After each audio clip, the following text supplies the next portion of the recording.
saliid karkaraysay oo ugu talagaleen oo karkaraysa ayuu madaxa u geliyay Mustafa. السلام عليكم ورحمة الله وبركاته. سلوى أصحاب تقاليد ملكستو أدونك جوجتان قصدنا maanta waxay ka dhacday dalka Jarmalka. waxay ku dhacday wiil lagu magacaabo cali wuxuu furtay restaurant markuu furtay restaurant ama hotel markuu furtay ayaa waxa uu ku furtay shirkad caan ah magaceeda.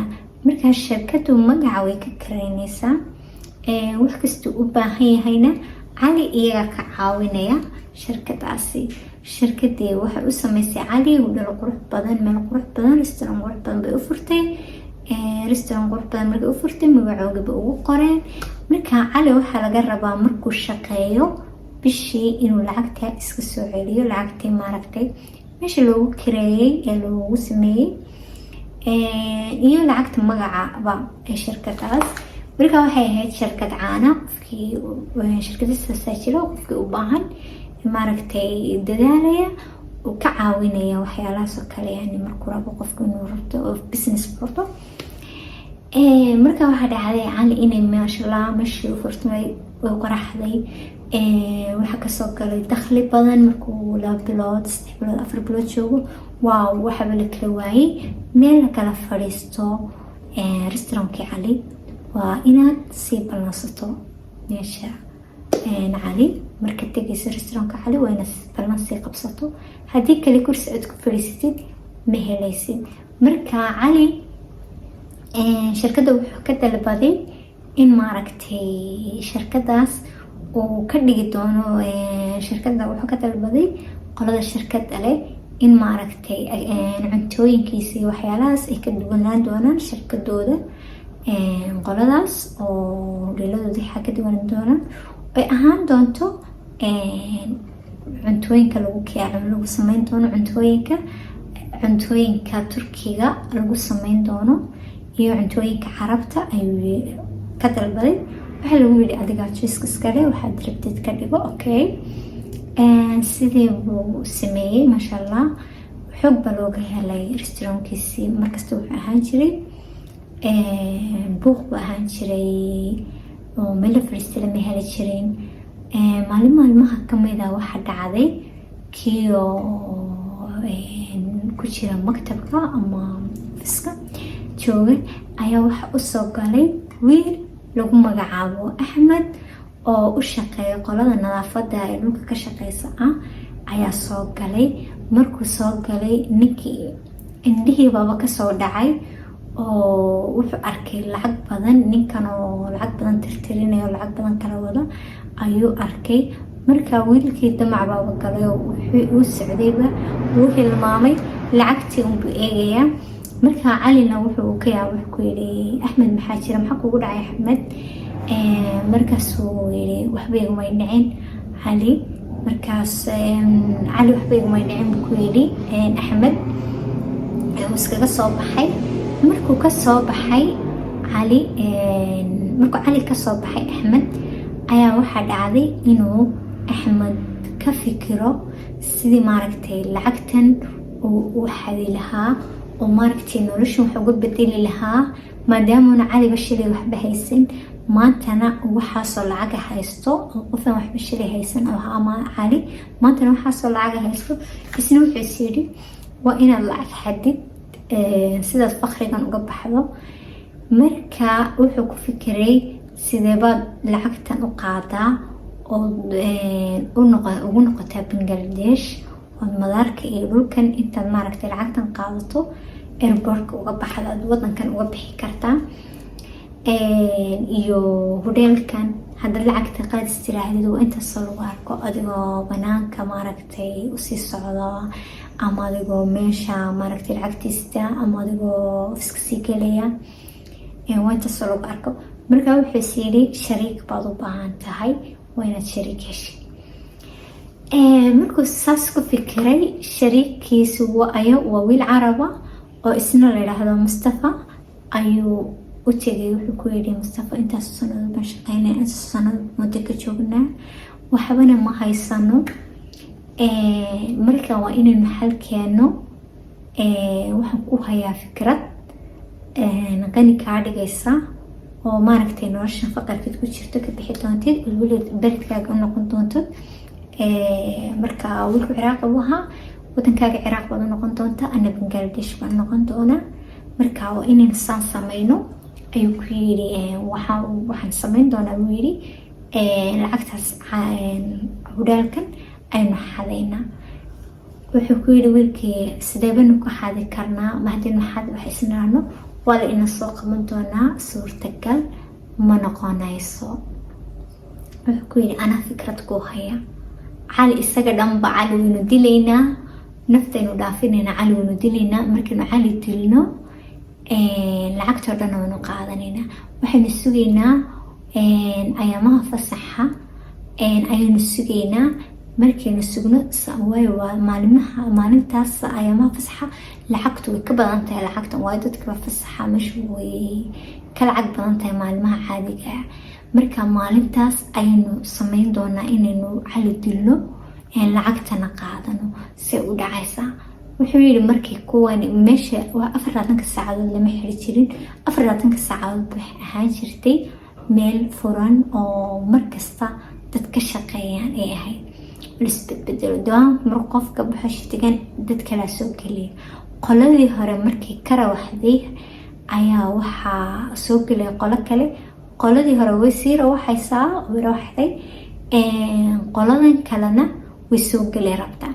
marka waxay jaanis ku heleen inay meeshii iska cidla ah wala isbedelayo ay ka faa'iideystaan maalintaas. dadkuna maalinta fasaxa ma wada joogo oo dadka qaar baa fasax qaatay. marka waxay isku dayeen inay ka faa'iideystaan maalintaas. dadkiina markay isbedeleen shaqadii ay kasii kala wareegayaan ay ka faa'iideysteen oo yiraahdeen cali waa inaan dilno. wuxuu sameeyey axmed wuxuu u tegay cali markuu u tegay ayuu ku yidhi cali buu ku qaylqayliyey oo ku buuqbuuqay. wuxuu yiri lacagta way ugu yartahay, maxay u qaylqayliyey. halkii buu cali mashaakil u sameeyey.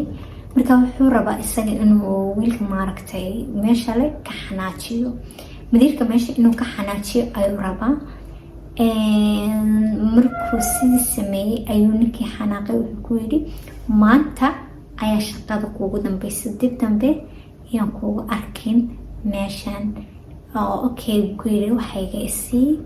markuu ku yiri waxayga isii lacagtiisa ayuu wiilkii lacagtii siiyey. ninka hudaalka lahaa mas-uulka ahaa ayaa soo siiyey lacagtiisii. markuu siiyey ayaa wuxuu sameeyaa wiilka maaragtay mas-uulka meesha iskale. markuu xanaaqo wuu baxaa banaanku sigaar ku cabaa. marka banaanka sigaarka lagu cabayo waxaa lasii dhex maraa madbaxa jikada wax lagu karina madbaxa hudaalka ayaa lasii dhex marayaa. kadib markaad meeshaasii dhex martid banaan ba xagga dambe meel beeraha ku taalo banaan halkaasuu sigaarku kusoo cabayaa. madbixii bay kusii sugeen. cali ayaa meeshii soo maray. axmed buu garabkiisa soo maray oo axmed maanta la eriyey oo maanta ugu dambeysa shaqadii. halka kelida ay midi ka geliyey. midida markuu keli ka geliyey markuu mididii ka geliyey ayaa waxa dhacday inuu Mustafa timaha halka timaha Mustafa uga qabto saliid karkaraysay oo ugu tala galeen oo karkaraysa ayuu madaxa u geliyey. Mustafa markuu madaxa u geliyey saliid ay madaxay way ku hayeen saliid ilaa intuu ka dhimanay naftu ka dhaxaysay saliid bay ku hayeen. markii wiilkii ka dhintay ay haddana maaragtay labadii gacmihiiba haddana loo geliyey meeshii saliidii. waxay ugu talagaleen inay feeska dhanka bedelaan oon cidi aqoonsan si maaragtay ay u baxsan karaan oo waqti u helaan ay u sameeyeen. labadii gacmoodna waxay u geliyeen saliidii. qofkii lama garanayo, way adag tahay in la garto. markay saas sameeyeen haddana meydkii way qaadeen waxay geeyeen meesha xashiishka ayay geeyeen. xashiishka markay geeyeen xashiishkii way kusoo agtuureen meydkii wiilka. markii wiilkii meeshii kusoo tuureen shaqadooda iskaga soo laabteen may baxsanin si aan looga shakiyey oon loo odhan iyagaa dilay. may baxsan, way iska joogeen, shaqadoodii bay iska wateen, dad caadi u dhaqmayeen. gabadhii xaaskiisii ayaa habeenkii oo dhan ilaa subaxii soo wacaysay cali oo dee maaragtay wuxuu wiil soo jeedo maasha allah, wiil fiicana oo familigiisa markasta ka warhaya, telefoon u dira. markay gabadhii way u qaadan weyday inuu cali ay weydo, uu cali soo garaaci waa intaasoo saacadood maqan yahay oonay wax akhbaara wax warki haynin. marka waxay isku dayday inay hodheelkii tagto oo soo raadiso. way timid hodheelkii, dadkii bay wadweydiisay. wax lagu wallahi maanu arag cali ilaa xarisaan u nimid ilaa saaka maanu arkin bay ku yidhaahdeen madiirkii. markii saas ku yidhaahdeen ayaa waxay gashay meeshiisi ofiskiisi bay gashay. ofiskiisi markii gashay way ka weyday. hodheelkii oo dhan bay kusoo wareegtay, hodheelkii oo dhan bay ka raadisay. hodheelkii markii ka raadisay wiilkii way weyday. wiilkii markii weyday haddana waxay aragtay gaadhigiisii oo baarkin garaysan oo meesha yaala. markii gaadhigiisii baarkin garaysan aragtay waxay isweydiisay xaguu tegay talow, gaadhigiisi waa kan jooga umana jeedid. haddana xagga dambe ka wareegtay meesha beertay tagtay xashiishkuna yaalo.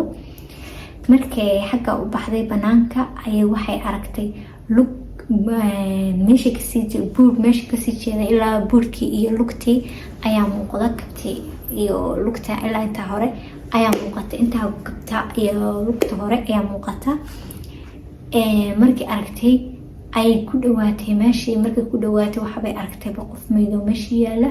way qaylisay. markay qaylisay ayaa lagu soo yaacay. waxaa la wacay askarti baa la wacay. askarti baa timiday. askarti markay timiday ayaa lagu yidhi ayaa meeshiiyadii laga fogeeyey. markii meeshiiyadii laga fogeeyey ayaa waxaa lagu yidhi, waxay tiri ninkii baan leeyahay ilaa xalay muu soo rawxin. qofkana waxaa dharkana wuxuu eegyahay bay tiri dharkii ninkaygu xidhnaa, haday kabaha tahay, haday dharka tahay. marka waxaa lagu yidhi iminka qofkan wejigiina waa laga bedelay. marka wax laga garanay ma jirto. midalaad xaaladan ma rabna inaad ku aragto. waa laga fogeeyey. markii laga fogeeyey waxaa loo diray dhakhtar. miidkii baa la qaaday, dhakhtarkii baa la geeyey, shaybaar baa lagu sameeyey. markii shaybaarka lagu sameeyey wuxuu noqday cali. markuu noqday cali, miidkii baa cali noqday. qofkii wuxuu noqday cali. markuu cali noqday ayaa waxaa loo yeedhay shaqaalihii meesha ka shaqeynay oo dhan baa loo yeedhay. markii shaqaalihii oo dhan loo yeedhay ayaa la weydiiyey ayaa xali joogay. waxaa la sheegay mustafiyo inay kamid ahaayeen dadkii joogay, mustafiyo axmed. marka waa loo yeedhay iyagana. markii loo yeedhay waxay yidhahdeen anagu nadaafadan shaqo ku leenahay, madbaqa shaqo kuma lihin, sidaas darteed anagu maanu arag cali ma aragteen, maanu arag ilaa xali anagu cali mana ogeyn meeshuu joogo ayay yidhaahdeen. markay saas yidhaahdeen ayaa waxaa lagu yidhi xali toole markay shaafiyadii hore baxeen, kuwii dambana intaana iman saliidda yaashaday oo kululeeyey oo meesha joogay, soo idinka maaha ayaa lagu yidhi. waxay yidhahaan may aniga maaha. midba markasaa la kala kaxeey, midba gooni baa loo wareystay. markii loo wareystay ayaa lagu yidhi kii bangaaliga ahay axmed ayaa lagu yidhi axmed waxaa ku sheegay mustafa oo ninka adaa saliidda madaxa u geliyey adaa dilay. sababtaad dishay ma sheegi karta? maxaa kugu kalifay inaad ninka sidaa xun u disho? markaasuu yidhi beentii anigu maan dilin, saliidda madaxa anigu maan gelin, isagaa saliidda madaxa u geliyey oo ilaa intuu ka dhimanayay saliidda ku hayay. markaasuu haddana kii kale loo tegay. markaasaa lagu yidhi axmed baa ku sheegay, saaxiibkaa baa ku sheegay inaad ninka dishay oo saliidda madaxa u gelisay, maxaa kugu kalifay inaad saa samayso? markaasuu hadda kii kalena markaasuu yidhi anigu saliidda madaxa waan u geliyey, laakiin isaga ayaa iga dalbaday inaan dilno lacagtana xadno. lacagta inaan xadno oo dilno isaga iga dalbaday. marka isaga waxaan oo dhan ka dambeeyay falkan oo dhan isaga soo abaabulay oo ka dambeeyay. markuu agti meeshan marayay oo ninkuu rabay inuu sigaarka soo cabo midi uu ka geliyay kelida, isaga midida ka geliyay kelida, kadibna igu yiri saliida madaxa u geli. markuu meesha marayo saliida madaxa u geli ilaa intuu ka dhimanayna ku hay, kadibna lacagtiina qaadanayna. kadibna waxay dad taajiriin noqonayna, qof kasta biladkiisa uu noqon doona. sheekadii halkii bay ku fashilantay, labadii khaayin iyo labadii tug. subxaanallah, wax badso wax beel bay dhashaa. waxay dhacday in maaragtay sheekada markii saa loo ogaaday, labadii nin waxaa lagu xukumay midba 20 sano ayaa lagu xukumay. 20 sano lagu xukumay. sharciga wadankana waa laga kansalayaa, يعني sharcigiina waa lagala noqday. haddii ay sii noolaadaan 20 sano ka bacdi 20 sanada sessionka ku jiraan. wassalaamu calaykum waraxmatullaahi wabarakaatu. please haddaad nagu cusub tahay haniga ilaawin inaad subscribe na saarto.